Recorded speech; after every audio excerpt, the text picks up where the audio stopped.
I have always been the girl who disappeared into shadows. In our village at the edge of the realm, where cobblestones grow wild with moss and morning mist never quite lifts, I am nothing more than the healer's granddaughter. The one who gathers herbs before dawn when dew clings to every blade like tears.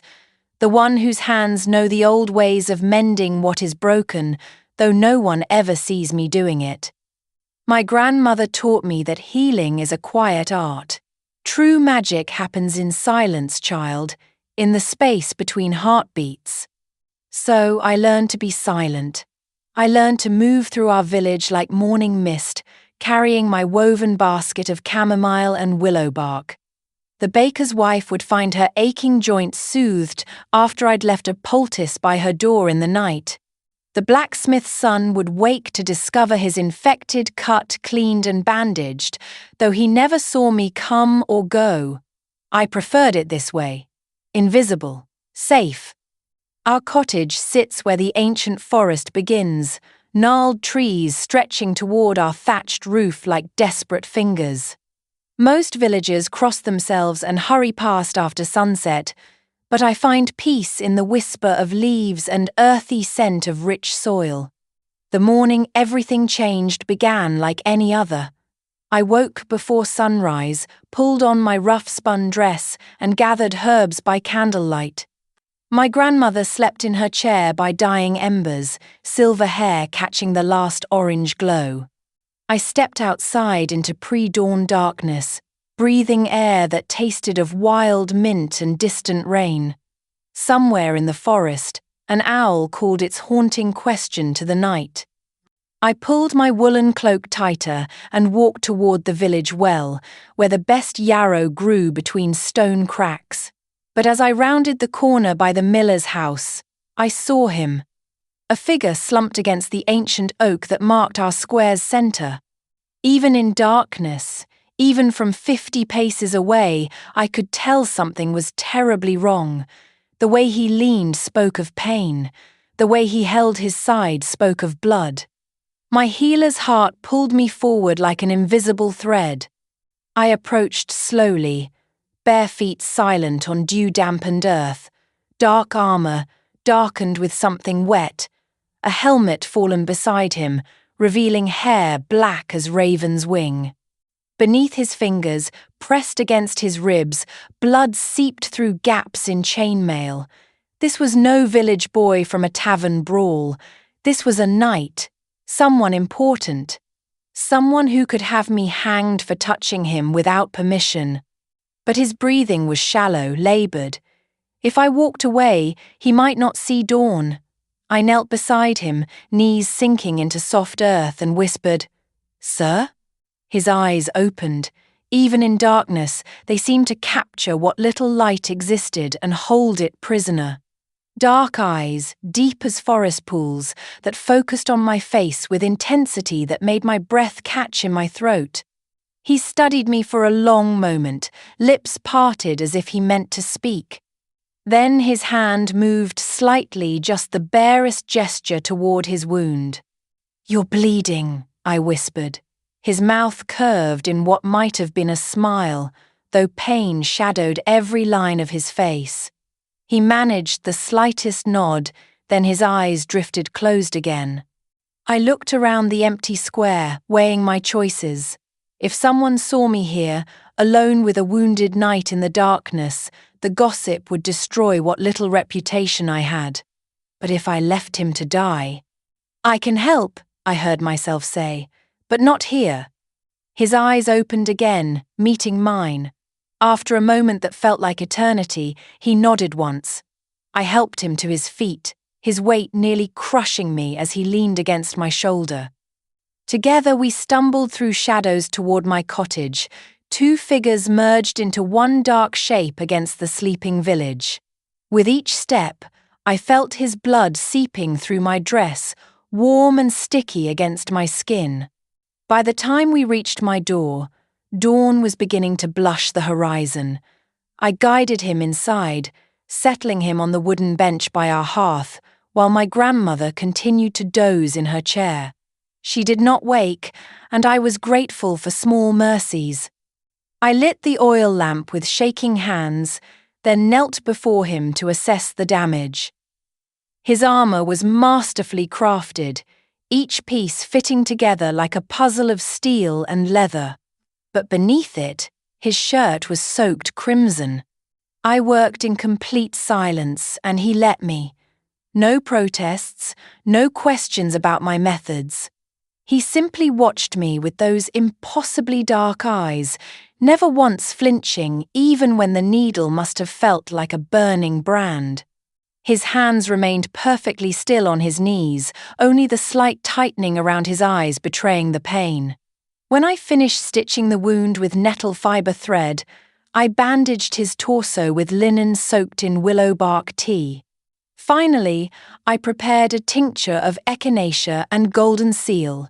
I held out the clay cup. He took it without hesitation, his fingers brushing mine for just a moment, warm, calloused from weapons, but unexpectedly gentle. He drank the bitter mixture without complaint, though I saw him suppress a grimace at the taste. When he handed the empty cup back, our eyes met again. Something passed between us in that moment, something I could not name but could feel settling in my chest like warm honey. "Your name?" The question was barely a whisper, so soft I almost missed it. People rarely ask my name. I was simply the healer's granddaughter, the quiet girl who appeared when needed and disappeared when the crisis passed. "It doesn't matter," I whispered back. He tilted his head slightly, studying me with newfound intensity. When he spoke again, his voice held something that made my heart flutter. "It matters." The way he said it, as if my name might be something precious rather than forgettable, made me want to weep with longing for things I could not have. But before I could respond, my grandmother stirred in her chair, and I quickly pressed a finger to my lips. He understood without explanation, nodding once. In silence, I helped him back into his armor, piece by careful piece. My hands fumbled with the unfamiliar straps and buckles, but he waited patiently, sometimes lifting an arm or shifting position to make my task easier. By the time I opened the door, the sun had fully risen and the village was beginning to wake. Smoke curled from chimneys. Children's voices echoed from distant streets. He paused in the doorway, looking back at me with those dark eyes that seemed to see too much. "Thank you." The words were simple, but the way he said them made them feel like a vow. Then he was gone, disappearing into the morning mist like he had never been there at all. I closed the door and leaned against it, my heart racing for reasons I did not understand. On the wooden bench, a small pool of blood remained where he had Saturday evidence that it had not been a dream. But who was he? And why did his eyes haunt me like a question I was afraid to answer? 3 days passed before I learned who he was. 3 days of grinding herbs with trembling hands and jumping at every sound. 3 days of wondering if someone had seen us in the darkness, if he would return, if I dared hope he might. On the 4th morning, the entire village erupted into chaos. I was returning from the forest, my basket heavy with late summer berries, when I heard the thunder of hoofbeats on the main road. Not the gentle clip-clop of merchants' horses, but the rhythmic pounding of war horses at full gallop. I reached the village square just as they swept in like a dark tide. 20 knights in perfect formation, their armor gleaming despite the overcast sky. 20 destriers breathing steam in the cool morning air. 20 banners bearing a sigil I had never seen before, a black tower on a field of silver, crowned with a single red star, and at the head of the column, riding a horse as black as midnight, was him. My breath caught in my throat. Even surrounded by other warriors, he commanded attention like a flame commands the darkness. His armor was the same masterwork I had removed piece by piece in my cottage, but now I could see it in full sunlight. Every surface had been polished to mirror brightness. Every detail spoke of wealth and power beyond anything our village had ever witnessed. The villagers emerged from their shops and homes like mice creeping from their holes. Children pressed against their mothers' skirts, men removed their caps and bowed their heads. Even Master Fletcher, our most prosperous merchant, looked suddenly shabby in his finest coat. But it was the whispers that made my blood turn to ice water. The Black Knight of Ravenshollow breathed the baker's wife, crossing herself. I never thought to see him in our lifetime. They say he has never lost a battle, murmured the candlemaker. They say his sword drinks the souls of his enemies. They say he serves no king but his own conscience, added the merchant, his voice full of nervous awe. That he appears where he is needed most, like something from the old legends. The Black Knight. I pressed myself against the wall of the cooper's shop, hoping to become one with the shadows. My heart hammered so loudly I was certain everyone could hear it. The man I had touched. The man whose blood I had cleaned from my fingers. The man whose wound I had stitched closed with my grandmother's needle. One of the most feared warriors in the realm. The Black Knight raised his hand, and 20 horses came to a perfect stop. The silence that followed was absolute, broken only by the jingle of harness and the soft snorting of the destriers. People of Millbrook. His voice carried easily across the square, the same voice that had whispered thanks in my doorway, but now it held the authority of someone accustomed to being obeyed without question. We seek shelter for one night. We will pay fairly for food and fodder, and we will be gone with the morning Sunday. Master Fletcher stepped forward, wringing his hands. My lord, it is an honour beyond measure. We are but a simple village, but what we have is yours. The Black Knight nodded once, a gesture that somehow managed to convey both gratitude and dismissal. His dark gaze swept across the assembled villagers, and I shrank deeper into the shadows, praying he would not see me. But prayer, I was learning, is an unreliable shield. His eyes found me across the square as easily as a hawk spotting a field mouse. For a moment that stretched like eternity, our gazes locked. I saw something flicker in his expression, recognition perhaps, or something deeper. Something that made my knees weak and my pulse flutter like a trapped bird. Then one of his knights leaned over to speak to him, and the spell was broken. He turned away, giving orders with sharp gestures and brief nods. But I remained frozen against the wall, certain that everyone could see the guilt written across my face. I had touched him. I had seen him vulnerable, bleeding, human. And now I knew exactly how dangerous that made me.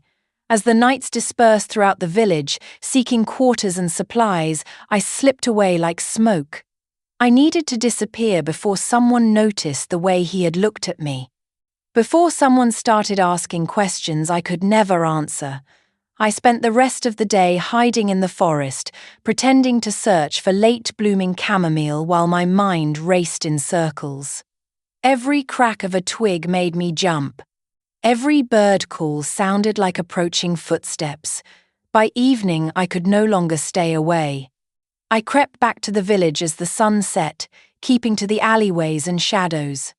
Warm light spilled from the windows of the inn, and I could hear voices within deep male voices sharing stories of battles fought and honours won. I slipped around to the back of our cottage, planning to enter through the kitchen door and avoid the main streets entirely. But as I reached for the handle, a figure stepped out of the darkness. The Black Knight stood not 5 paces away, somehow having moved without making a sound despite his armour. In the moonlight, he looked like something from a fever dream, too tall, too imposing, too beautiful to be real. He said nothing at first, only studied me with those impossibly dark eyes. I pressed my back against the door, my heart hammering against my ribs like a caged bird. Gathering herbs? His voice was soft as velvet in the darkness. I nodded, not trusting my voice. He glanced at my empty hands, then back to my face, and I felt heat climb my neck in shame at being caught in the lie. He took a step closer, and I caught the scent of leather and steel, underscored by something that might have been sandalwood.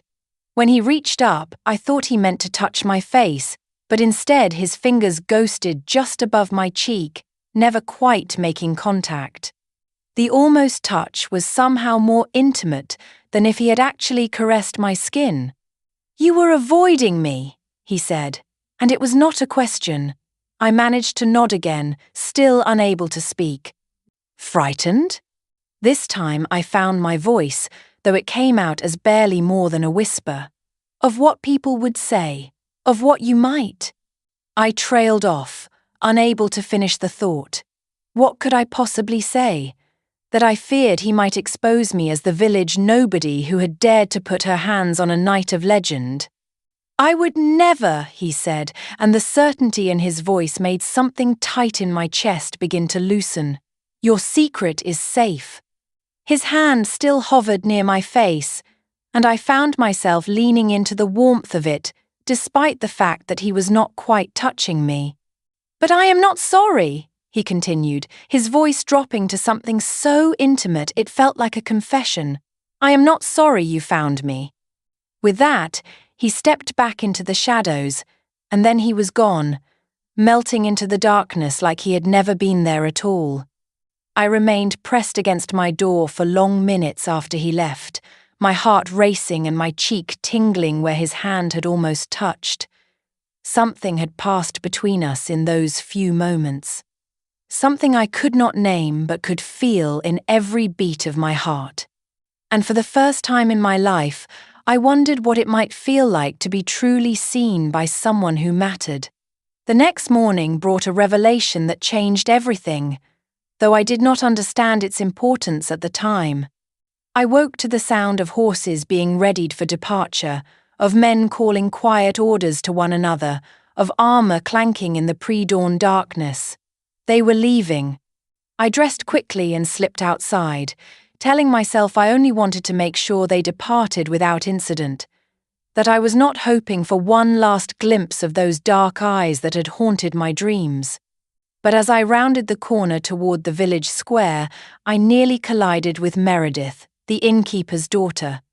Meredith was everything I was not, golden-haired where I was dark, curvaceous where I was slender, bold where I was quiet. She had the kind of beauty that made men stumble over their own feet, and she knew it. Her face lit up when she saw me, eyes bright with barely contained excitement. "Oh, perfect, I was hoping to see you." She clasped my hands in hers, her grip almost painful in its enthusiasm. "Such a night I've had." Something cold settled in my stomach, though I could not say why. "A good night, I hope?" "The most wonderful night of my life," she gushed, practically glowing. He noticed me. He actually noticed me. My mouth went dry. "Who noticed you?" "The Black Knight, of course." Her laugh was musical, triumphant. "Father had me serve at the high table last night, and when I poured his wine." She sighed, pressing her free hand to her heart. "He looked right at me, right into my eyes, and smiled." Of course he had. Meredith was exactly the kind of girl that knights looked at, beautiful, accomplished, worthy of attention, the kind who belonged in stories and ballads. "He has such beautiful manners," she continued, her voice dreamy. "So courtly, so proper. But I could tell, I could tell he was interested." My heart felt like it was crumbling to dust in my chest, but I managed to keep my voice steady. "That's wonderful for you." "Isn't it?" She squeezed my hands again. "And you know what the best part is? When I curtsied to him at the end of the evening, he actually spoke to me. He said, 'Until we meet again.' Can you imagine? As if he expects to see me again soon." I wanted to run, to disappear into the forest and never return. But my feet seemed rooted to the cobblestones as Meredith painted elaborate pictures with her words' meaningful glances, fingers brushing as she served the bread, the way he had supposedly watched her move around the room. By the time we reached the village square, the knights were already mounting their horses. The Black Knight sat atop his destrier like something carved from shadow and moonlight, magnificent and terrible, and utterly out of my reach. Meredith immediately pushed forward through the small crowd that had gathered to see them off, positioning herself where he could not help but notice her. Her golden hair caught the morning light like spun sunshine. Her blue dress had been carefully chosen to highlight her eyes. "Safe travels, my lord," she called out, her voice carrying clearly across the square. "May fortune smile upon your journey." The Black Knight turned at the sound of her voice. He inclined his head politely, the proper acknowledgement a knight should give to a citizen's well wishes. His expression was courteous, nothing more. But Meredith beamed as if he had just composed a sonnet in her honour. And then something strange happened. As if drawn by some invisible force, his gaze swept across the crowd. Past Master Fletcher in his finest coat, past the merchant's family clustered near the fountain, past the children who had come to gawk at the war horses, and found me. I stood at the very edge of the square, half hidden behind the stone pillar that supported the market's wooden roof. I had not intended to be seen, had not wanted to be seen. But his eyes locked with mine across the distance, and for a moment that felt like eternity. The entire world seemed to hold its breath. It was not the polite acknowledgement he had given Meredith, not the formal courtesy due to a citizen. It was something deeper, something that made my pulse skip and my cheeks burn with heat that had nothing to do with the morning Sunday. His lips curved in the barest suggestion of a smile so slight that anyone else would have missed it entirely. But I caught it, treasured it, felt it settle in my chest like warm honey. Then one of his knights spoke to him, breaking whatever spell had fallen between us. He turned away, raised his hand in signal to his men, and 20 horses moved as one toward the road that led away from our village. I remained frozen behind my pillar until the last echoes of hoofbeats had faded into the distance. Only then did I notice that Meredith was staring at me with an expression I had never seen before. "That was odd," she said slowly. My heart hammered against my ribs. "What was odd?" "The way he looked at you." Her brows drew together in confusion that was rapidly turning to something sharper. "Why would the Black Knight look at you like that?" Terror and hope warred in my chest, but I kept my voice steady. "I'm sure I don't know what you mean." "He looked at you like," she paused, searching for the right words, "like he knew you, like you mattered to him somehow." I opened my mouth to protest, but Meredith's eyes had narrowed, studying my face with the intensity of a hunter who had spotted prey. "You haven't been entirely truthful with me, have you?" she said, her voice still sweet but with an edge beneath it that I had never heard before. "I don't know what you mean," I repeated, but the words sounded hollow even to my own ears. Meredith tilted her head, and for a moment she looked remarkably like a cat that had just spotted a particularly interesting mouse. "No matter," she said finally, her smile returning full force. "I'm sure it was nothing important." But as she walked away, humming softly to herself, I knew with cold certainty that this conversation was far from over, and 3 days later, the entire village was whispering my name. The summons came like thunder in a clear sky. I was grinding willow bark in the cottage kitchen, my grandmother dozing by the fire, when someone pounded on our door. Not the tentative rap of a villager seeking healing, but the commanding knock of someone who expected immediate obedience. Through the small window, I caught a glimpse of dark clothing, fine wool and leather that spoke of wealth and authority. My heart began to race before I even opened the door. The man on my threshold was not as tall as the Black Knight, but he carried himself with the same unshakable confidence. Brown-haired, grey-eyed, with the bearing of someone who had never doubted his place in the world. "You are the healer's granddaughter." It was not a question. "I am," I managed to whisper. His gaze swept over me, cataloguing, assessing. "I am Sir Marcus, captain of the Black Knight's personal guard. You will come with me." The words hit me like a physical blow. "Come where?" "To Ravenshollow. My lord has need of your services." He gestured toward the main road, where I could see a wagon waiting alongside several mounted knights. "Gather whatever healing supplies you possess. We leave within the hour." "But I cannot simply." I looked back toward my grandmother, still sleeping peacefully by the fire. "She needs care, and the village depends on—" "Arrangements have been made." His tone brooked no argument. "Your grandmother will be looked after. The village will be compensated for the loss of your services." I stared at him, my mind reeling.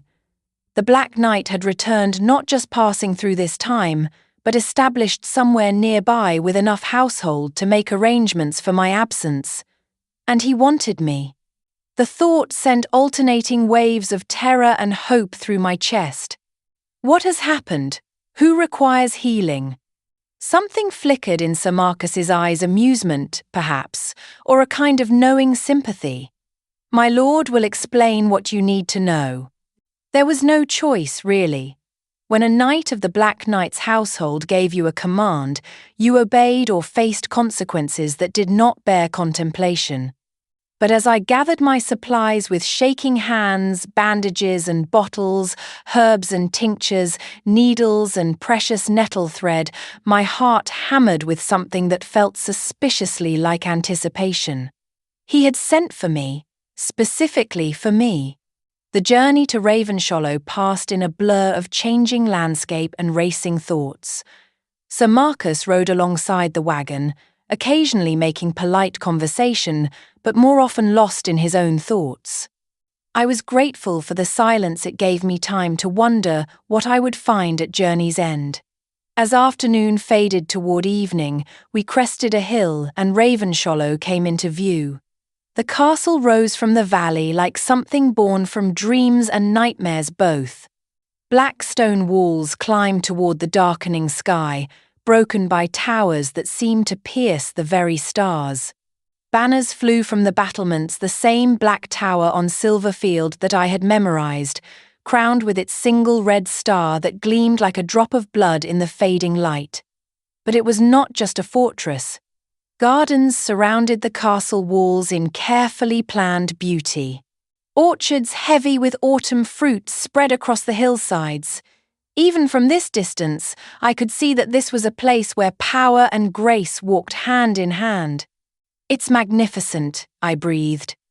"My lord believes that strength without beauty is merely brutality," Sir Marcus said, and I caught a note of deep pride in his voice. He has spent years making Ravenshollow worthy of the legends told about it. As we approached the massive gates, I saw guards at their posts, not slovenly hired swords, but disciplined men who moved with purpose and dignity.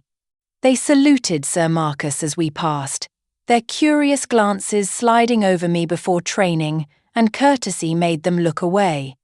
The wagon came to a stop in a courtyard paved with stones so perfectly fitted they might have been a single piece of rock. Sir Marcus dismounted and came to help me down, his manner formal but not unkind. "Someone will show you to your chambers," he said. "You will have time to refresh yourself before my lord sends for you." My chambers? The words escaped before I could stop them. Where else would a guest of my lord stay? He looked genuinely puzzled by my surprise. "You are here by his invitation. You will be treated accordingly." Before I could respond, a woman appeared at my elbow, perhaps 30 years old, dressed in clean wool with a silver pin that marked her as part of the household staff. Her face was kind, her manner respectful without being servile. "This is Elena," Sir Marcus said. She will see to your needs." Elena curtsied gracefully. "If you would follow me, my lady?" My lady.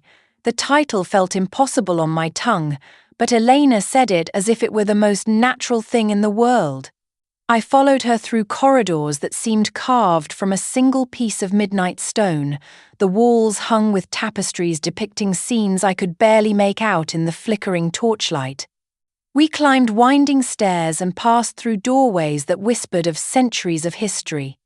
"Your chambers overlook the eastern gardens," Elena explained as we walked. "His lordship thought you might find them comforting." "Eastern gardens?" "The healing gardens," she said, and I caught that same note of pride I had heard in Sir Marcus's voice. "Some say they are the finest in the realm. His lordship tends them personally." My heart began to race. Of course he would have healing gardens. Of course he would tend them himself. Elena opened a heavy wooden door and gestured for me to enter. The chamber beyond stole what little breath I had left. It was larger than my entire cottage, with a fire already crackling in the hearth. Rich tapestries softened the stone walls, and a bed stood against one wall, draped in curtains of deep blue silk that seemed to capture and hold the firelight in their folds. But it was the windowsill that made tears spring to my eyes. A simple clay vessel held freshly cut herbs chamomile and lavender, rosemary and sage.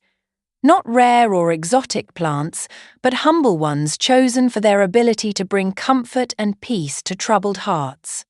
"His lordship selected these himself," Elena said softly. "He thought you might be missing home." I moved to the window on legs that felt suddenly unsteady, touching the herbs with trembling fingers. Below me spread gardens unlike anything I had ever imagined, carefully tended plots where dozens of healing plants grew in perfect, organized rows. I recognized echinacea and golden seal, willow and white sage. But there were others too, rare specimens I had only heard my grandmother describe in whispered stories. "He did all this?"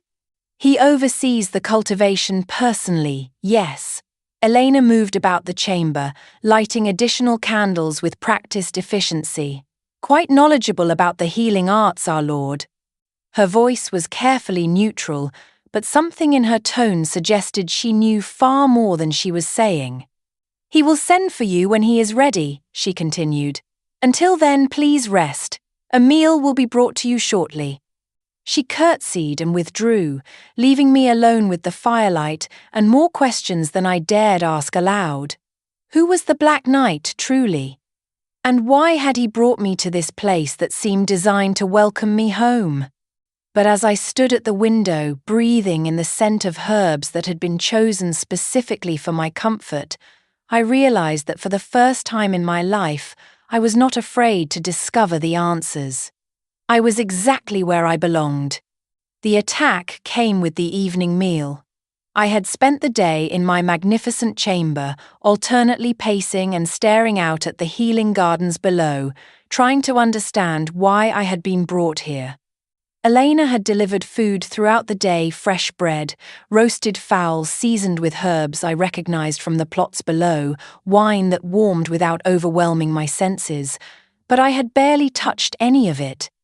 My stomach was twisted too tight with nervous anticipation to accept sustenance. Then came a soft knock at my door, too gentle to be a summons from the Black Knight, too hesitant to be Elena with her straightforward manner. "Enter," I called. The door opened to reveal the most beautiful woman I had ever seen. Auburn hair gleamed like burnished copper in the candlelight. Skin pale as fresh cream, unmarked by sun or toil. A gown of deep green silk that whispered of wealth and breeding and unquestionable importance. Everything about her spoke of nobility, from her perfect posture to the graceful way she glided into my chamber as if she owned it. "You must be the healer," she said, her voice as musical as silver bells. "I am Lady Catelyn of Riversmeet." I rose quickly, uncertain whether I should curtsy or bow or simply flee. In the end, I managed an awkward combination of the first two, which probably looked as foolish as it felt. I am honoured to meet you, my lady. Lady Catelyn's smile was beautiful and sharp as a polished blade. She settled herself into the chair by the fire as if it were a throne, her silk skirts arranging themselves in perfect folds around her. I wanted to welcome you to Ravenshollow, she continued, her green eyes taking in every detail of the rich furnishings around us. Though I must confess, I find myself quite curious about your presence here. The slight pause before presence made it clear she had considered several other, far less flattering words. I am here to provide healing services, my lady, I said carefully. Though I have not yet been told what specifically is required. How very strange. Lady Catelyn tilted her head, auburn hair catching the firelight like spun gold. We have several skilled healers at Ravenshollow already. Master Edmund has served the household for 20 years. Sister Margaret from the Abbey visits us regularly. Her smile grew sharper. I myself have considerable knowledge of herbs and healing potions. Of course she did. Beautiful, well-born, accomplished, and skilled in the healing arts. Everything I was not. Perhaps there is some specific ailment that requires a different approach, I ventured. Perhaps. Her green eyes fixed on my face with the intensity of a hawk studying a field mouse. Tell me, how do you know the Black Knight? The question was asked with studied casualness, as if she were inquiring about the weather, but I could sense the trap lurking beneath her pleasant tone. I do not know him, my lady, not truly. But you have encountered him before. It was not a question. Once, briefly. Where? The single word cracked like a whip, though her expression remained serenely beautiful. I hesitated, uncertain how much to reveal. But Lady Catelyn's eyes had grown cold as winter ice, and I sensed that attempting to lie would only make my situation worse. He was injured. I helped tend his wound. Ah. She nodded as if that explained everything, though her smile had acquired a cruel edge. And now he has summoned you here. How utterly romantic. The word dripped with venom that made my blood run cold. My lady, I assure you there is nothing romantic about. Is there not? She rose from her chair in one fluid motion, her silk skirts rustling like the whisper of autumn leaves. A mysterious knight, wounded in battle, tended by a beautiful village maiden in the dark of night. It sounds precisely like something from a minstrel's ballad. Beautiful. She called me beautiful, but the way she said it made it sound like a curse. I am not beautiful, my lady. And there was nothing mysterious about what happened. I am a healer. He was injured. I did what any healer would do. Did you? Her voice had dropped to barely more than a whisper, but somehow it carried more menace than if she had been shouting. And what you did included making him fall in love with you. The accusation hit me like a physical blow. My lady, I would never. Do not lie to me. She moved closer, until I could smell the expensive perfume that clung to her skin like invisible silk. I have known the Black Knight for 3 years. 3 long years of carefully cultivated friendship, of patient courtship, of waiting for him to see what stands directly before him. 3 years. The words echoed in my mind like a death knell. And then suddenly, without warning or explanation, he sends riders to collect some village nobody and brings her to his castle as an honoured guest.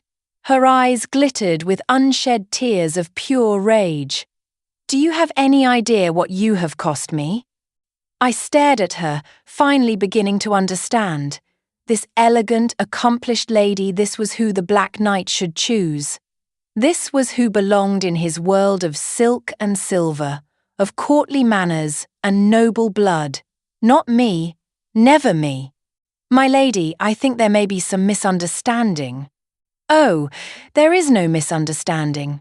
She moved toward the door, every line of her body taut with barely suppressed fury.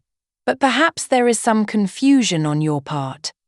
Perhaps you believe that because he looks at you with those dark eyes of his, because he speaks to you in that soft voice he reserves for precious things, you have somehow won yourself a great prize. She paused with her hand on the door latch, looking back over her shoulder with a smile that could have frozen blood. Allow me to enlighten you about something, little healer. The Black Knight is kind to wounded creatures. He feeds injured birds and takes in orphaned animals. He feels responsible for every broken thing that crosses his path. Her laugh was like shattered crystal. Do not mistake pity for love. And do not think that his momentary fascination with you means anything more than a nobleman's charitable impulse toward a useful servant. With that, she swept from the room, leaving me alone with the flickering candles and the scent of herbs that now seemed to mock my foolish hopes. I sank onto the edge of the bed, my hands shaking as if I had been struck by fever. 3 years. Lady Catelyn had known him for 3 years, had been patiently, carefully building toward a future with him.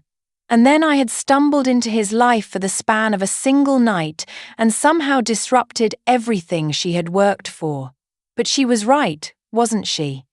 I was nothing more than a stray he had taken pity on, a wounded bird he felt obligated to shelter until I was strong enough to fly away. The realization should have brought relief, should have made it easier to accept my place in this impossible situation. Instead, it felt like my heart was breaking into pieces too small to ever put back together.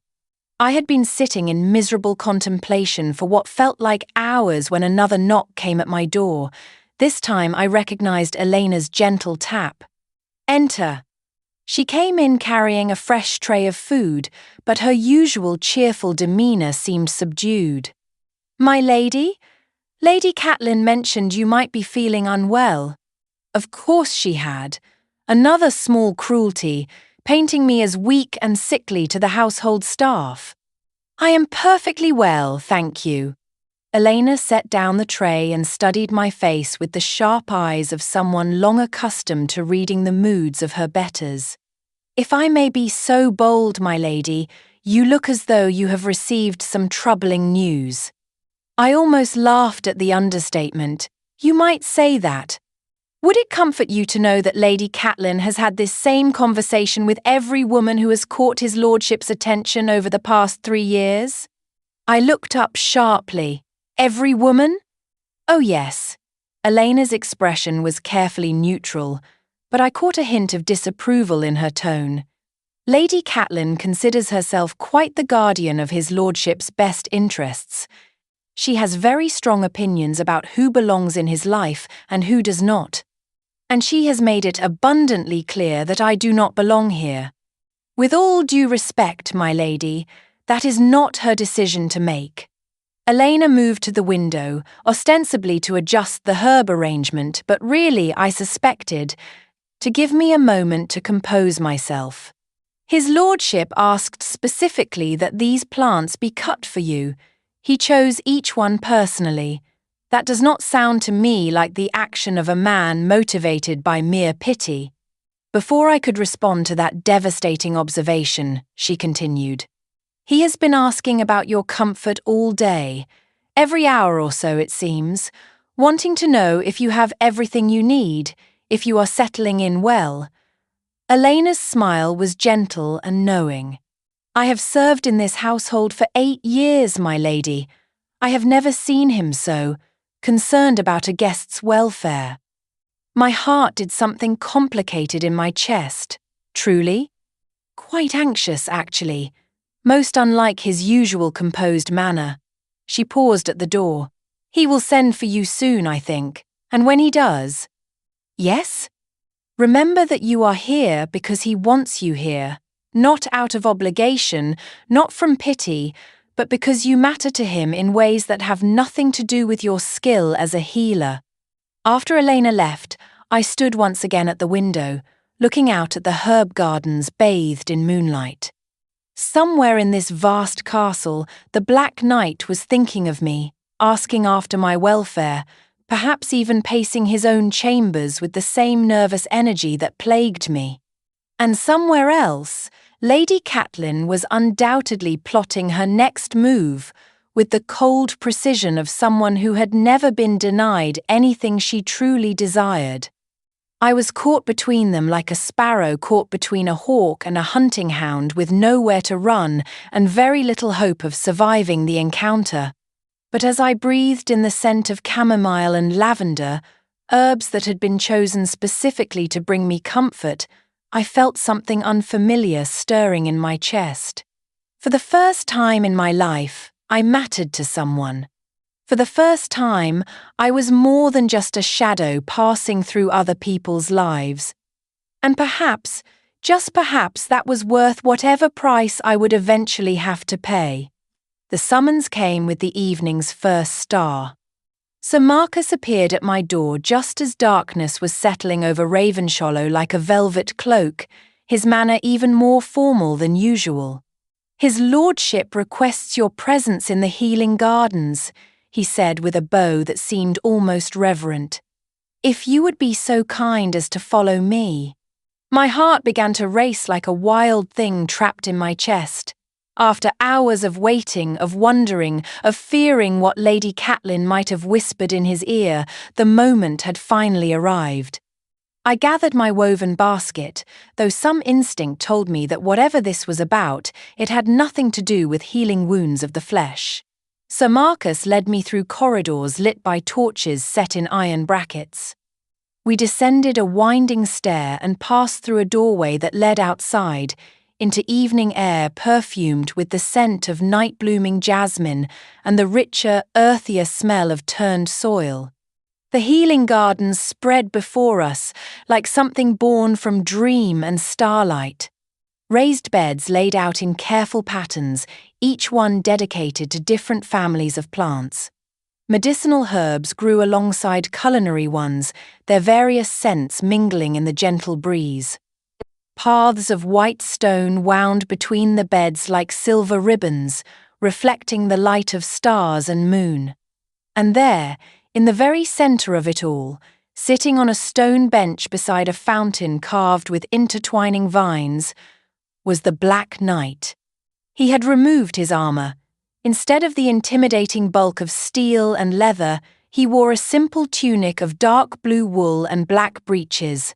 Without his martial trappings, he looked younger, more approachable, but no less magnificent. His dark hair caught the starlight as he looked up at our approach, and I saw his entire face change when his eyes found mine. Relief flickered across his features, followed by something deeper that made my breath catch in my throat. He rose as we approached, the movement fluid and graceful despite his size. Sir Marcus bowed once more. "Will there be anything else, my lord?" "No, thank you, Marcus." His voice was quiet, almost gentle. "That will be all." Sir Marcus withdrew with another bow, leaving us alone in the garden with only the soft splash of the fountain for company. For a long moment, neither of us spoke. I clutched my basket like a talisman, suddenly uncertain why I was here, what he wanted from me. Then he smiled, and the expression transformed his entire face from something carved from legend into something beautifully, heartbreakingly human. "You came." The words were simple, but I heard relief and wonder in them. "You summoned me, my lord." I could hardly refuse. Something flickered in his eyes. "You could have," he said softly. "You could have sent word that you were unwell, or too busy with your duties, or simply unwilling to answer the call of some presumptuous knight who had already imposed upon your kindness once too often." The gentle self-deprecation in his voice caught me off guard. "Is that what you are? Presumptuous?" "Some would certainly say so." He gestured toward the bench beside him. "Will you sit with me?" I perched carefully on the edge of the stone seat, acutely aware of the space between us and my own humble appearance beside his casual elegance. You are wondering why you are here, he said. It was not a question. The thought had occurred to me, I admitted. There is no patient, no urgent injury requiring your considerable skills. My heart sank despite everything Lady Catelyn had said. Then why? Because I needed to see you again. The words were spoken quietly, but they fell between us like stones cast into still water, sending ripples through everything I thought I understood about my situation. Because I have thought of little else since I left your village. I stared at him, my mouth suddenly dry as summer dust. My lord, He held up a hand, gentle but firm. Could we? He paused, seeming to gather himself. For these few minutes, in this place, could we set aside the barriers of rank and station? Could we simply be ourselves? Ourselves. As if there could be such a thing as us, as if a legendary knight in a village nobody could somehow exist in the same breath, the same hope. But when he looked at me like that, with such careful vulnerability in his dark eyes, I found myself nodding before I could think better of it. We sat in comfortable silence for a moment, listening to the fountain and the whisper of wind through the herb beds. Above us, more stars were appearing in the darkening sky, tiny points of light that made the world feel infinite and intimate all at once. "This is beautiful," I said eventually, gesturing toward the gardens around us. "I designed them myself," he said, and I caught a note of shy pride in his voice. Most nobles consider herb gardens to be beneath their notice, something to be left to servants and village-wise women. But I have always believed that things of beauty and things of use need not be strangers to each other. I looked around with new understanding, seeing not just the careful arrangement of plants, but the love and attention that had gone into creating this space. "You planned all of this?" "Every plant, every pathway." He reached down and plucked a sprig of lavender from a nearby bed, rolling the tiny purple flowers between his fingers. "This place is important to me." "Why?" He was quiet for such a long time that I thought he might not answer. When he finally spoke, his voice was soft with memory and something that might have been old pain. "When I was 7 years old, I fell from my horse during a training exercise. The injury itself was not serious, but it became infected. Our castle's physician tried everything he knew, bloodletting, purging, prayers and potions. Nothing helped." He paused, his fingers still working the lavender sprig, releasing its sweet scent into the evening air. "I was dying," he continued. "My father had already begun to make arrangements for the succession, assuming I would not live to see my 8th birthday. But then an old woman appeared at our gates. 'A hedge witch,' the servants whispered, though never where my father could hear them. She asked for permission to tend to me. My grandmother had told me stories like this village healers summoned to noble houses when all other hope had been exhausted. 'She saved you,' I said softly. 'She did far more than that. She taught me.' His eyes found mine across the darkness between us. While I lay recovering, she showed me which plants could heal and which could harm. She taught me to listen to what my body needed, to understand the language of growing things. By the time I was strong enough to resume my lessons, I knew more about the healing arts than many who had studied them for decades. What became of her? She vanished one morning as suddenly as she had appeared. I never even learned her name. His smile was tinged with sadness and regret, but I never forgot what she taught me. Every plant in this garden grows here because of some lesson she shared with me. I looked around the moonlit beds with new eyes, understanding now that this was not just a garden but a living memorial, a promise kept, a debt of gratitude that could never be fully repaid. "She would be proud of this," I said, meaning it. "Do you think so?" He looked at me with something that might have been hope.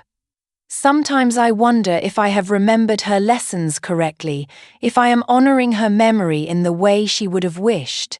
Without thinking, I reached out and covered his hand with mine. His skin was warm beneath my fingers, calloused from sword work but surprisingly gentle. "The herbs you chose for my chamber," I said softly. "They were perfect. Someone taught you very well indeed." His fingers turned beneath mine, capturing my hand in a grip that was both tender and possessive. "Do you know what you did to me that night in your cottage?" My breath caught in my throat. "I stitched your wound, that is all." "No." His thumb traced across my knuckles, sending shivers of warmth up my arm. "You saw me. Not the Black Knight of legend, not the lord of some great castle, but simply a man who was hurt and in need of help. Do you have any idea how rare that is?" I thought of Lady Catelyn's perfect beauty, her years of patient courtship, her aristocratic grace and accomplishments. "I'm certain there are many people who see you truly," I said. "No." The word was quiet but absolute. "They see what they want from me: protection or power or a favorable marriage alliance. They see a prize to be won or a ladder to be climbed." His grip on my hand tightened slightly. "But you simply saw someone who needed help, someone worth saving." The words hung between us like a bridge I was terrified to cross, because if I believed them, if I let myself think that this moment was real rather than some beautiful dream, the eventual awakening would destroy me utterly. "My lord," I whispered, "I cannot be what you think I am." "And what do I think you are?" "Someone who belongs in your world, someone worthy of." I gestured helplessly at the magnificent garden, the castle beyond, the life of privilege and importance that surrounded him. Of all this, "What do you think you are?" The question caught me completely off guard. I opened my mouth to give the answer that had been drilled into me my entire life, that I was nobody, nothing, a village girl who should be grateful for this brief glimpse into a larger world. But the words refused to come. Because when he looked at me like this, when he held my hand as if it was something precious and spoke to me as if my thoughts mattered, I did not feel like nobody. For the first time in my life, I felt like someone worth seeing. Before I could find words to express that terrifying, wonderful realization, he lifted our joined hands and pressed the gentlest of kisses to my knuckles. The gesture was courtly, proper, something that could have been witnessed by a dozen chaperones without causing scandal. But the way he looked at me while he did it was anything but proper. "Stay," he said simply. "Not as a healer summoned to tend the wounded, not as a guest to be honored for a few days and then dismissed. Stay as yourself. Stay with me." The invitation hung between us like a bridge spanning an impossible chasm. All I had to do was say yes. All I had to do was believe that this beautiful, impossible man truly wanted me in his life. But before I could give him an answer that would change everything, a sound echoed across the garden that made my blood turn to ice water in my veins. Laughter. High, musical, and unmistakably feminine. "There you are!" Lady Catelyn's voice drifted through the night air like poisoned silk.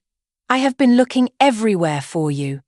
The Black Knight's eyes closed briefly, his jaw tightening with what looked like frustration or anger. But when he opened them again, something had shifted in his expression, something that looked very much like resolve. "Do not disappear on me," he said urgently, his grip on my hand becoming almost fierce. "Whatever she says, whatever she does, remember this moment. Remember what passed between us here." "My lord, you don't understand." "I understand perfectly." His eyes blazed with an intensity that stole my breath. "I understand that someone wants to drive you away before I have the chance to show you how much you mean to me. But I will not allow that to happen." Footsteps approached along the garden path. In moments, Lady Catelyn would round the corner and find us here together, hands clasped, sitting closer than propriety dictated. But instead of releasing me, instead of moving to a more appropriate distance, he tightened his grip on my fingers. "Promise me you will not run," he said. Before I could answer, Lady Catelyn appeared at the edge of the moonlight, resplendent in a gown of midnight blue silk that made her look like some beautiful, terrible goddess of the night sky. Her gaze immediately found our joined hands, and I saw something flicker across her perfect features that made my stomach clench with terror. But the Black Knight did not let go, did not move away, did not apologize or make excuses. Instead, he simply looked at her with an expression of polite indifference and waited to see what she would do next. For the first time since arriving at Ravenshollow, I felt something unfamiliar straightening my spine. I was not being dismissed. Was not being shuffled aside to make room for more important concerns. I was being claimed. I woke to the sound of rain against my windows and a certainty that had settled in my chest like a stone. I had to leave. 3 days had passed since that night in the garden. 3 days of meals brought to my chamber, of gentle inquiries from Elena about my comfort, of small gifts appearing on my windowsill, fresh herbs, a book of poetry written in an elegant hand, a silk scarf the exact colour of forest shadows. 3 days of not seeing him, not because he was avoiding me. Elena had made it clear that he asked after me constantly, but because I was avoiding him. Because every time I thought about seeking him out, about continuing the conversation we had begun among the herbs and starlight, Lady Catelyn's words echoed in my mind like a funeral bell. Do not mistake pity for love. What if she was right? What if I had misunderstood the tenderness in his voice, the way he had held my hand as if it was something precious? What if I was nothing more than a curiosity to him, a brief diversion from the elegant, accomplished women who belonged in his world? The thought was unbearable. Elena knocked as she did each morning, bringing fresh bread and tea that smelled of the herbs growing in the gardens below, but today her usual brightness seemed dimmed. "His lordship has been asking for you," she said as she arranged the meal on my writing table. My traitorous heart leaped. "Has he? Every few hours, it seems. He appears quite concerned that you might be unwell." Elena's voice carried a note of gentle reproach. "I have assured him that you are simply resting, but I fear he does not entirely believe me." Guilt twisted in my stomach like a living thing. I have been tired. The journey here was taxing. "If you say so, my lady." But Elena's expression made it clear she was not fooled. "Though perhaps you should know that he has arranged for a horse to be made ready for you. He thought you might enjoy seeing more of the countryside around Ravenshollow. A horse. Freedom to explore, to breathe, to escape these walls that felt more like a trap with each passing hour. That is, very thoughtful of him. He also wished me to tell you that there will be a harvest celebration tomorrow evening. All the noble families from the surrounding lands will attend." Elena paused meaningfully. "He very much hopes you will join him as his honoured guest." The blood drained from my face. A harvest celebration. A formal gathering where I would be displayed before the entire local nobility, scrutinised, judged, found wanting by people who would see immediately what I had tried so hard to deny, that I did not belong here. "I don't think that would be appropriate," I managed to say. Elena's brows drew together in confusion. Why ever not? How could I explain the terror that clawed at my throat at the thought of standing beside him while dozens of noble lords and ladies whispered and stared? How could I tell her that I had no idea how to navigate such an event without making a fool of myself and, by extension, of him? "I have nothing suitable to wear to such a gathering," I said weakly. "Oh, but that has all been taken care of." Elena moved to the large wardrobe I had assumed was purely decorative and threw open its doors. Inside hung the most beautiful gown I had ever seen. It was made of silk, the deep green of forest shadows, with sleeves that would flow like water and a neckline that managed to be both modest and alluring. Silver thread traced patterns of leaves and vines across the bodice, and the skirts were full enough to whisper secrets with every movement. "His lordship commissioned this for you," Elena said softly, her voice warm with affection. "He described your colouring to the seamstress, your height, even the way you carry yourself. She created it without ever laying eyes on you." I reached out with trembling fingers to touch the exquisite fabric. "He had this made for me? The moment you arrived at Ravenshollow, he has been planning tomorrow evening around your presence." Elena's expression grew gentle but firm. "My lady, while you have been hiding in this chamber, he has been arranging every detail of the celebration with you in mind." The words hit me like physical blows. While I had been cowering, convinced that he was losing interest in his village stray, he had been planning an entire evening around me. "I cannot," I whispered. "Cannot or will not." I looked up to find Elena watching me with eyes that saw far too much.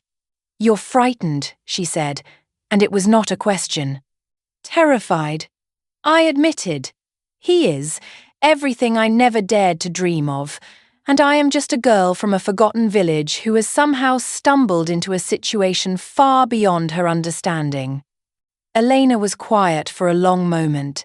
Then she sat beside me on the edge of the bed, her manner warm and maternal. "May I tell you something about his lordship?" I nodded, not trusting my voice. "I have served in this household for 8 years. I have seen him receive proposals from the daughters of dukes, have watched noble ladies from the finest families compete for his attention." Her voice grew soft with memory. "Never once, not once have I seen him look at any of them the way he looks at you." "How does he look at me?" "Like you are the answer to every prayer he never knew he was praying. Like you are sunlight breaking through clouds after the longest winter." She reached out and squeezed my hand. "Like you are home." Tears burned behind my eyes. What if I disappoint him? What if I prove to be nothing more than what Lady Catelyn claims I am? "And what does Lady Catelyn claim you are?" A passing fancy, a momentary fascination with something novel that will fade the moment he remembers his proper place in the world. Elena's expression hardened. "Lady Catelyn has been angling for his lordship's hand for 3 years, my lady. 3 years of careful manoeuvring and strategic positioning. Do you know what he calls her when he speaks to the household staff?" I shook my head. "A lovely ornament, beautiful to look at, perfectly appropriate for formal occasions, but ultimately," she paused, seeming to choose her words carefully, "decorative rather than essential." The casual dismissal should have made me wince, but instead I felt a shameful flutter of relief. "He has never once referred to you as an ornament, my lady. Do you know what he calls you?" "What?" "His." The word hung between us like a revelation. "When he asks after you, when he speaks of you to Sir Marcus or myself, it is always, 'How is she?' or 'What does she need?' As if you already belong to him in ways that cannot be disputed or taken away." "His." The possessive pronoun sent warmth spiraling through my chest even as it terrified me. "But what if—" "My lady," Elena interrupted gently, "the only thing his lordship is likely to realize is how fortunate he is to have found you." After Elena left, I stood before my mirror for a long time, studying the face that stared back at me. Still plain, still marked by years of humble village life. But there was something different in my eyes now, something that spoke of being seen, being valued, being chosen. It should have filled me with joy. Instead, it filled me with a terror so profound I could barely breathe. I spent the day pacing my chamber like a caged animal, alternately reaching toward the beautiful gown and snatching my hand back as if the silk might burn me. By afternoon, I had made my decision. I could not attend the harvest celebration, could not stand beside him while the entire noble world watched and whispered and judged us both, could not bear to see the moment when he finally understood what everyone else would see immediately, that I did not belong in his world. But I also could not remain at Ravenshollow, hiding like a coward while he waited for me to find a courage I simply did not possess. There was only one solution. I had to leave. I waited until the household was busy with preparations for the next evening's festivities. Servants hurried through the corridors carrying armloads of autumn flowers, silver platters, crystal goblets that caught the afternoon light like captured rainbows. In all the organized chaos, no one would notice one small figure slipping away. I left the beautiful gown hanging in the wardrobe like a silk accusation and dressed instead in the simple brown wool I had worn from my village. I packed my healing supplies in my woven basket, along with some bread from my untouched morning meal. At the last moment, I picked up the quill from my writing desk and scratched out a brief message on a piece of parchment. My lord, thank you for your kindness to one so unworthy of it. I pray you will find happiness with someone who can appreciate the gift of your regard. I will remember these days always. I could not bring myself to sign it. There was no need he would know. Then I slipped from my chamber and made my way through the corridors I had come to know during my brief stay. The castle seemed larger now, all twisting passages and confusing staircases, but eventually I found a servant's entrance that led to the kitchen gardens. From there, it was simple enough to find the main gates. The guards were busy with preparations for tomorrow's influx of noble guests and paid no attention to one more servant girl going about her errands. I made it to the forest before the first tear fell. The woods around Ravenshollow were ancient and vast, filled with towering oaks and maples whose leaves had turned brilliant shades of gold and crimson. Under other circumstances, I might have found beauty in the dappled sunlight that filtered through their branches, in the carpet of fallen leaves that rustled beneath my feet. But all I could think about was the expression that would cross his face when he found my note.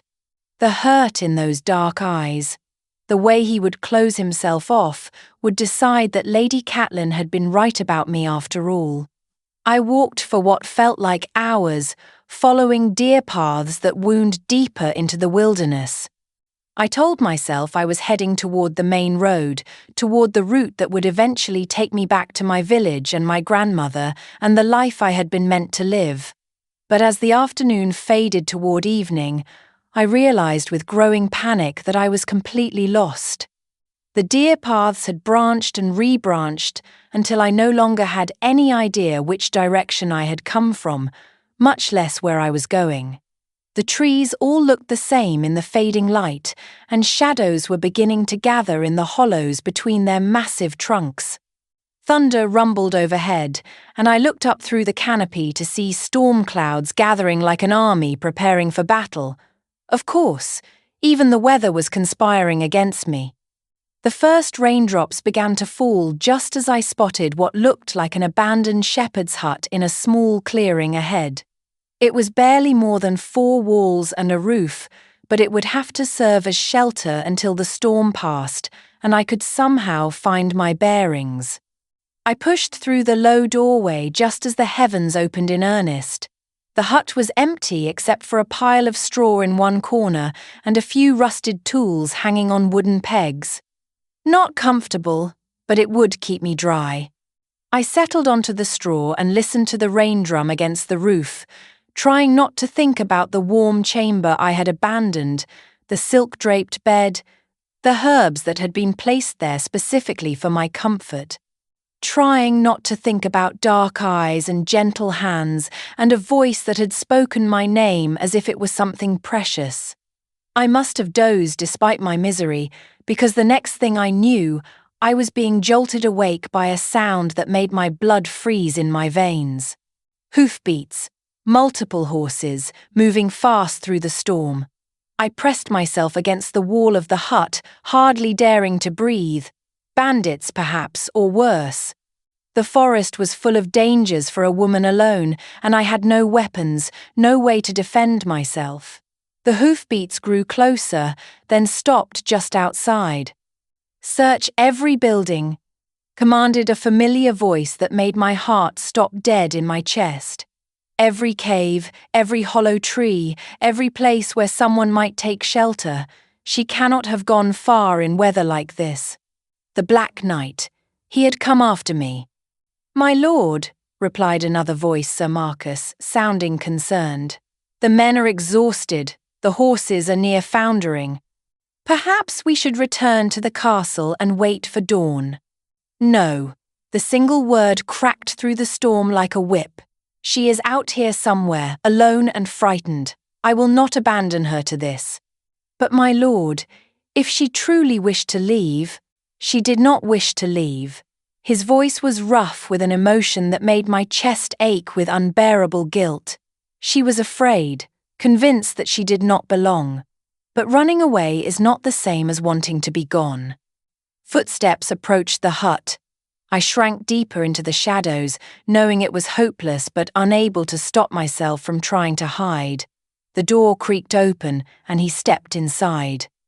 He was soaked to the skin, his dark hair plastered to his skull, his fine clothes dripping steadily onto the dirt floor. But his eyes blazed with an intensity that stole what little breath I had left. "There you are," he said softly. I opened my mouth to apologize, to explain, to say something that might make this terrible situation less painful for both of us. But no words came. "Do you have any idea," he continued, his voice barely above a whisper, "what it did to me to find your chamber empty? To read that note and realize you were gone? I thought," I began, but he held up a hand. "You thought you were not worthy. You thought you were nothing more than a passing fascination. You thought it would be easier for both of us if you simply disappeared." His eyes never left mine. "Were you wrong?" The question hung between us like a blade balanced on its edge. "I don't know," I whispered. "Then let me tell you." He took a step closer, and I could see rainwater clinging to his dark lashes, could smell the scent of wet wool and leather and something deeper that was purely him. "You were wrong about everything," Lady Catelyn said. Lady Catelyn is a woman who has spent 3 years trying to win something that was never hers to claim. His voice was gentle but implacable. "Do you know what I was doing when Sir Marcus brought me word that you had fled?" I shook my head, unable to trust my voice. I was in the Great Hall, personally overseeing the arrangement of white roses for tomorrow's celebration. Roses that I chose specifically because they would complement the gown I had made for you. His mouth curved in a sad smile. "I have been planning that entire evening around you, around showing you off to the world, around making you feel welcome and celebrated and treasured." The words hit me like physical blows. I was frightened, I managed to say. "I know, and I should have made my intentions clearer from the beginning." He moved closer still, until I had to tilt my head back to look at him. "Let me remedy that now." "My lord!" "I love you." The words fell between us like stones cast into still water, sending ripples through everything I thought I understood about the world. "I have loved you since the night you knelt beside me in that village square and saw not a legend or a lord, but simply a man who needed help." My heart stopped beating entirely. "You cannot." "I can, and I do." His hands came up to frame my face, thumbs brushing away tears I had not realized were falling. "I love your courage and your compassion. I love the way you see beauty in broken things and find ways to make them whole again. I love that you saved my life without asking for anything in return." "But I am nobody," I whispered. "I am nothing special, nothing remarkable." "You are everything," he interrupted fiercely. You are the woman I want to wake up beside every morning and fall asleep holding every night. You are the person I want to share my thoughts with at the end of each day and build a future with that neither of us could create alone. I stared at him, hardly able to process what I was hearing. You are the woman I want to marry, he said quietly, if you will have me. The words struck me like lightning. Marry? Is the thought so terrible? Terrible? No, it is. I struggled to find adequate words and failed utterly. It is impossible. Why? Because you are the Black Knight of Ravenshollow, and I am a village healer's granddaughter. Because there are expectations, protocols, people who will never accept. I am the lord of my own lands, he said firmly. I answer to no one in matters of the heart. There is no law that says I cannot choose the woman who has captured mine completely and utterly.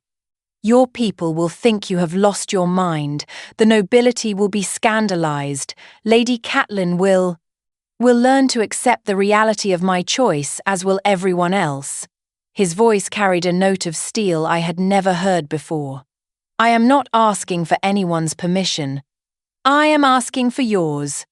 Outside the hut, thunder crashed and rain continued to lash the walls, but inside our small shelter, the world felt perfectly still. You truly want to marry me? I whispered. I want to spend every day for the rest of my life proving to you that you are not invisible, that you are not nothing, that you are the most precious thing in my world. His thumbs stroked across my cheekbones. So what do you say?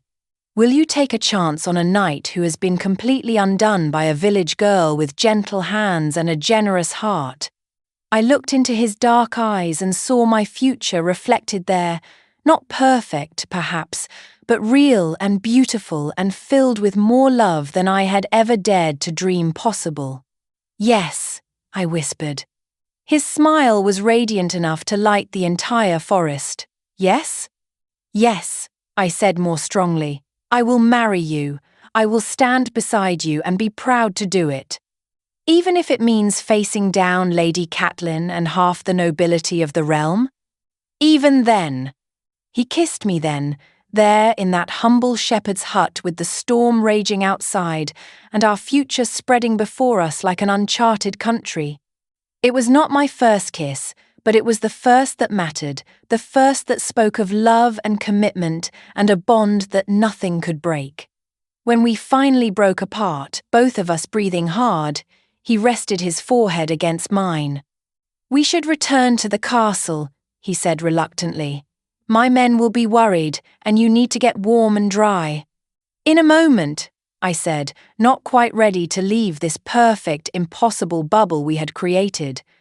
But eventually we had to rejoin the world. He helped me to my feet and guided me outside, where Sir Marcus and a dozen knights waited with barely concealed relief.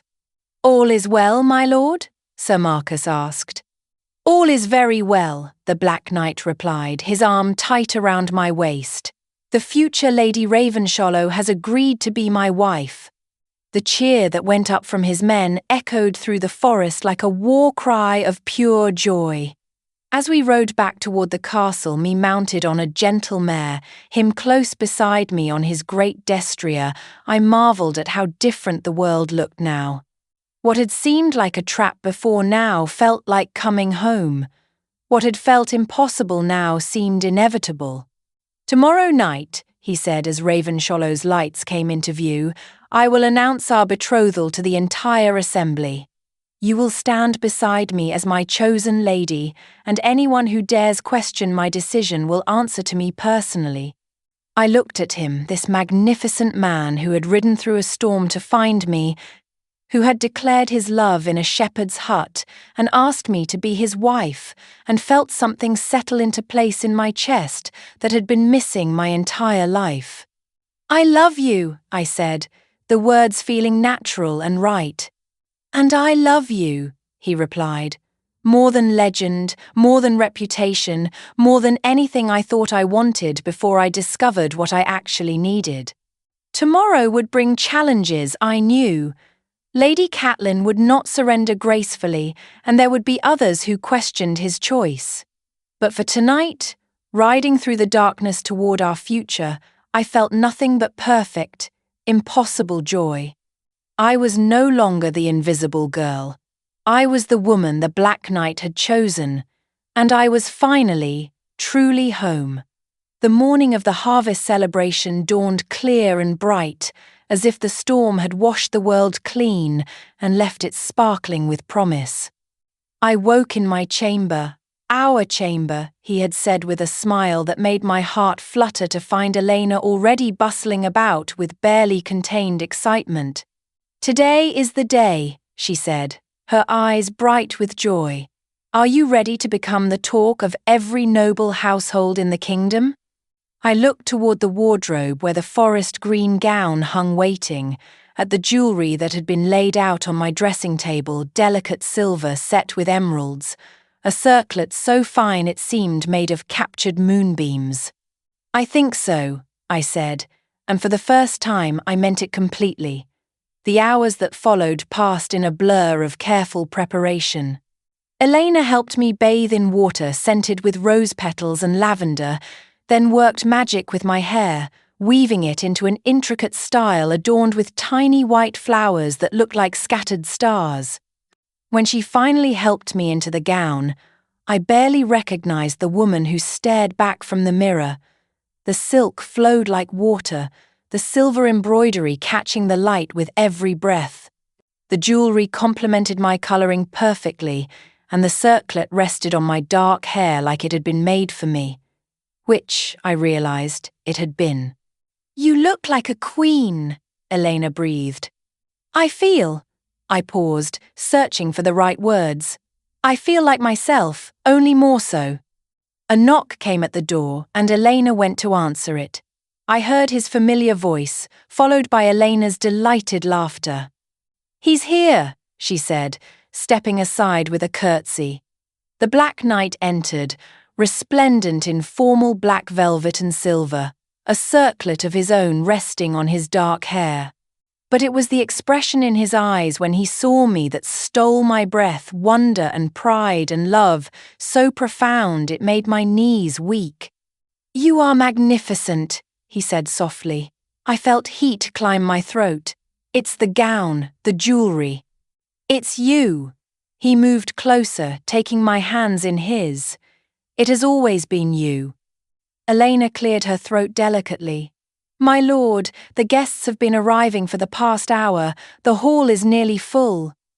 "Then, I suppose," he said, his eyes never leaving mine, "it is time to introduce my bride to the world." He offered me his arm, and together we walked through corridors that no longer seemed intimidating but welcoming. Servants and guards stopped to bow as we passed, their faces bright with genuine happiness for their lord's good fortune. As we approached the great hall, I could hear the buzz of conversation, the clink of goblets, the soft strains of music from the minstrel's gallery.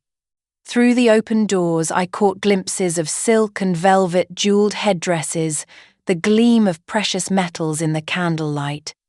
"Are you ready?" he asked, pausing just outside the entrance. I thought about all the nobles waiting within, about Lady Catelyn's beautiful fury, about the whispers and speculation that would follow this night for years to come. Then I looked into his dark eyes and found everything I needed. "I'm ready." We entered the great hall together. The effect was immediate and dramatic. Conversation died as if someone had cast a silent spell over the assembled nobility. Every head turned toward us, every eye fixed on the unknown woman at the Black Knight's side. But instead of shrinking from their attention, I lifted my chin and let him guide me forward with calm confidence. These people could look all they wanted. They could whisper and speculate and judge. It would change nothing. The hall was a vision of autumn splendor tapestries in gold and crimson, garlands of oak leaves and late roses, candles everywhere casting warm light over the assembled company. At the far end, the high table waited on its raised dais, two chairs of equal grandeur marking us as partners in all things. My lords and ladies, the Black Knight said, his voice carrying easily through the sudden hush. Tonight we celebrate not only the bounty of this year's harvest, but another blessing altogether. The silence was absolute, breathless with anticipation. I have the great honor to announce my betrothal. His hand tightened on my arm, possessive and proud. This lady has consented to become my wife. The explosion of sound that followed was everything I had expected: gasps of shock, excited murmurs, the rustle of silk as people leaned toward each other to share hurried observations. Before the whispers could grow too pointed, he continued, "She is an accomplished healer, heir to wisdom that has saved countless lives, including my own."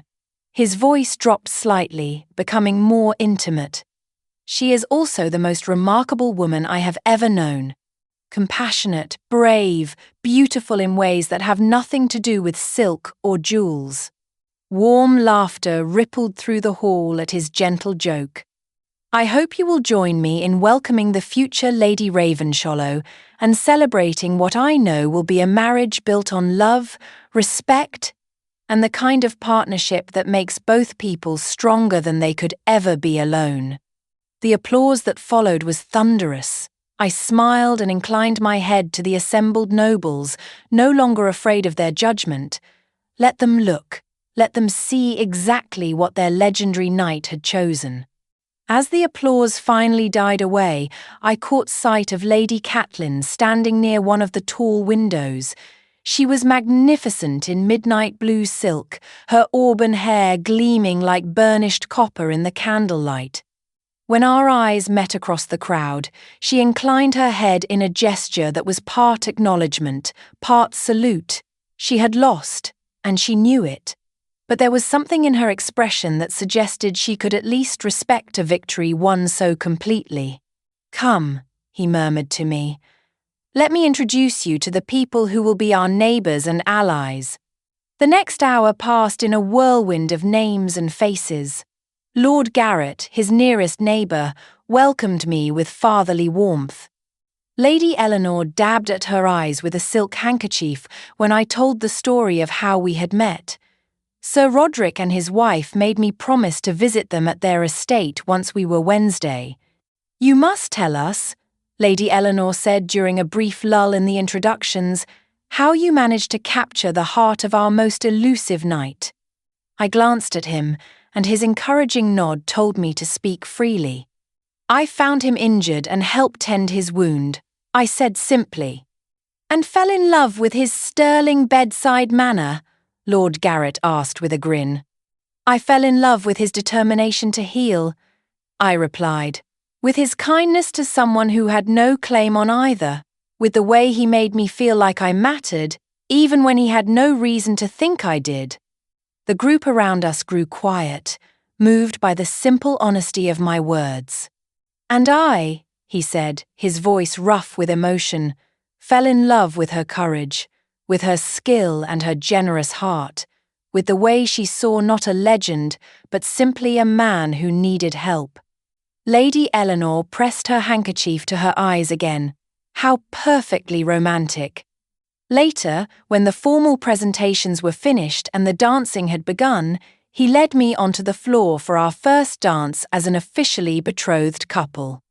I had never danced at a noble gathering before, but he guided me through the steps with patient grace, his hand warm and sure at my waist. "You are doing beautifully," he murmured as we moved together in perfect harmony. "I feel like I'm living in a dream." "If you are, then I pray I never wake." As the evening progressed, I found myself relaxing completely into this new role. These people were not my enemies, they were welcoming me into their world with genuine warmth. The whispers I overheard were ones of curiosity and approval, not condemnation. When the time came for the final toast of the evening, he rose from his chair and raised his goblet high. "To my bride," he said, his voice carrying to every corner of the hall. to the woman who saw through armor and legend to find the man beneath, to the healer who mended not only my body but my heart. To the future, Lady Ravenshollow, the crowd responded enthusiastically. Lady Ravenshollow, the name settled around me like a mantle I had been born to wear. As the celebration wound down and guests began to take their leave, he led me out onto a balcony overlooking the moonlit gardens where our story had truly begun. "How do you feel?" he asked, his arms coming around me from behind. I leaned back against his chest, marveling at how perfectly I fit there, like I finally understand who I was always meant to be. "And who is that?" "Yours," I said simply. He turned me in his arms then, his dark eyes blazing with love and desire and wonder. "Mine," he agreed, "and I am yours, completely and forever." He kissed me there on the balcony, with the stars as witnesses and the scent of herbs drifting up from the gardens below. It was a kiss that spoke of promises kept and futures claimed, of two people who had found in each other everything they had never dared to hope for. When we finally broke apart, I looked out over the castle that was now my home, at the gardens where I would walk as his wife, at the life stretching before us full of challenges and joys we would face together.